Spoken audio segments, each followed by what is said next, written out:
Hello mga mami! For today's video, magluluto tayo ngayon. Napakasarap na munggo. Ayan po guys, talaga naparami ang aking kain ngayong araw dahil sa masarap. At parang nasabik ako sa ating munggo dahil medyo matagal nga rin ako na hindi nakapagluto nito. Una nga, nanguha muna ako sa aking garden. O di ba kakaiba talaga pag meron tayong tanim. At ayan, nakuha tayo na. At nag-init na rin tayo ng ating cooking pan. Pagkainit nga nito, naglagay na ako ng kaunting mantika. Pagkainit ng ating mantika, nilagay na yung ating bawang. Busa-busa lang din yung ating bawang hanggang sa mag-medyo brown ito. At yung pagbumango-bango na yung ating bawang, isunod naman natin yung ating sibuyas. Ganun pa rin proseso. Igisa-gisa lang din at ayan, hanggang sa mag-medyo brown yung ating sibuyas, isunod na natin yung ating kamatis. Ayan, busa-busa lang din yung ating kamatis hanggang sa medyo maluto ito yung ating kamatis. At isunod na natin yung ating hinimay na tinapa dahil nga gustong-gusto ko ng tinapa sa munggo. Yan lang ang ating sahog. Napakasarap nito pag tinapa ang ating ilalagay. Kahit nga maliliit ang tinda ng ali ay binili ko talaga dahil medyo mahal nga ngayon at walang makuha ng tinapa. 60 pesos yan ang aking bili. At po guys, hinimay-himay ko lang. Iginisa ko na yung ating tinapa at ayan, papula-pulahin natin yan dahil hindi ko nga pinirito yan. Dinerecho ko na talaga agad kuha ng tinik dyan.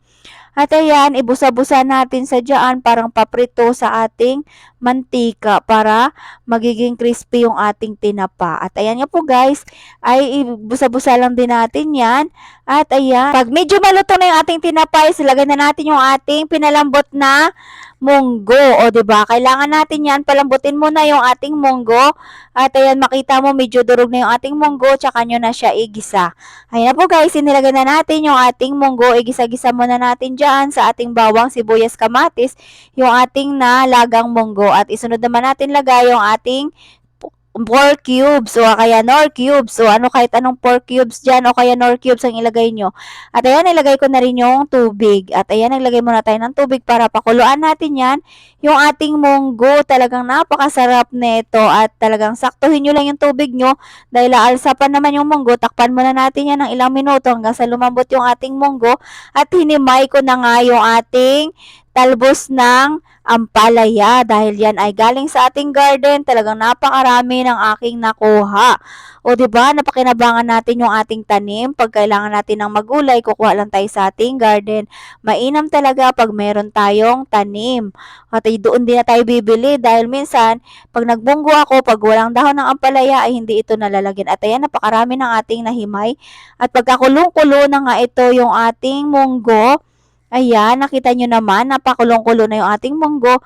Pwede na natin ilagay yung ating hinugasan natin yan. At ayan, takpan muna natin ng ilang minuto. At nabalagang pakukuluin muna natin yan. At saka, gustong-gusto na naman natin yan ilagay yung ating nakuhang talbos ng ampalaya. O, diba, ang dami ko. At naubos ko talaga kain yan yung talbos ng ampalaya. Dahil nasarapan ako dyan. Ay, alam nyo ba, pagkalagay niyan, pinatay ko na agad yung ating apoy para hindi pumait sa ating munggo. Yan ang sikreto dyan. O, hanggang dyan lang muna guys. Bye-bye!